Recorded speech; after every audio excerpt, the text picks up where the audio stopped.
Hi, I'm Pat Padua. I'm a freelance critic in the DC area. I've written for the Washington Post and the Washington City paper. I also write a regular column for the Washingtonian. You've also seen my bylines in DCist and the DC Line. For my day job, I work at the Library of Congress, where I work in the music division and have also programmed films, introducing them to audiences in the Pickford Theater. I've introduced films such as Choose Me, All That Jazz, and Break Into Electric Boogaloo. I'm also the co-author of Movie Theaters of Washington, D.C., with my colleague Robert Headley, who's been going to movies in the area even longer than I have. But I'm a native Washingtonian, and I've seen movie theaters come and go in the area, but Alamo Drafthouse, I haven't been to one yet. Tonight, I'd like to introduce to you a 2024 film that's very special to me.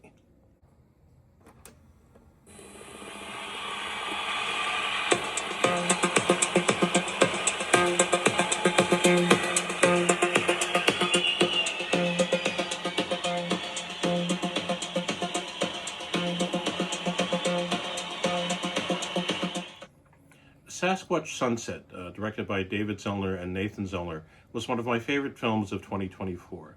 The directors obviously have a fondness for the kind of in search of documentaries, pseudo-documentaries that we grew up in my generation in the 70s that made us all terrified of Bigfoot when we were growing up. So there's a fondness of the exploitation aspect of the Bigfoot legend. There's one in every area of the world. But what the Zellner brothers do differently, and surprisingly, is they add an artful element that's not really, that's funny but not campy. The music composed by the Octopus Project is this very dignified electronic music that echoes the soundtracks that Popol Vuh created for Werner Herzog's greatest films in the 1970s. So you have this tension between this art house nature film, man against nature, and the scary Bigfoot that comes to break through your house to terrify you. But what the Zellners have done in Sasquatch Sunset, it follows a family of Bigfoots over the course of about a year. There's a mother and father Bigfoot. The mother is played wonderfully by Riley Keough.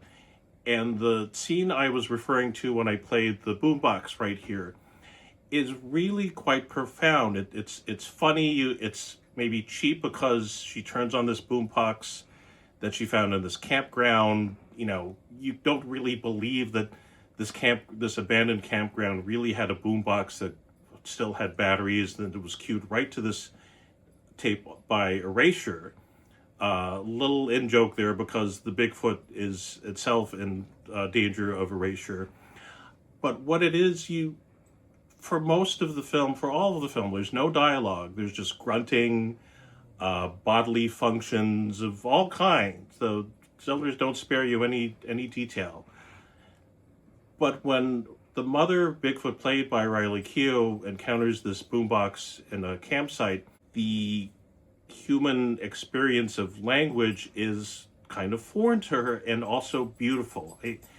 People who grew up in that area may think, oh, dance music, it's not something that you really think elevates the human condition. But what Bigfoot can teach us is that even in what seems like this popular, fluffy music, that there's something beautiful and profound about man's ability to communicate emotion and deep emotion by language, something that's out of the reach of the Sasquatch. The movie's a lot more fun than that. It's violent. It's got everything you want from an evening's entertainment. It's not for everybody, but if you're on the Zellner's wavelength, you'll enjoy it a lot. I hope you enjoy Sasquatch Sunset.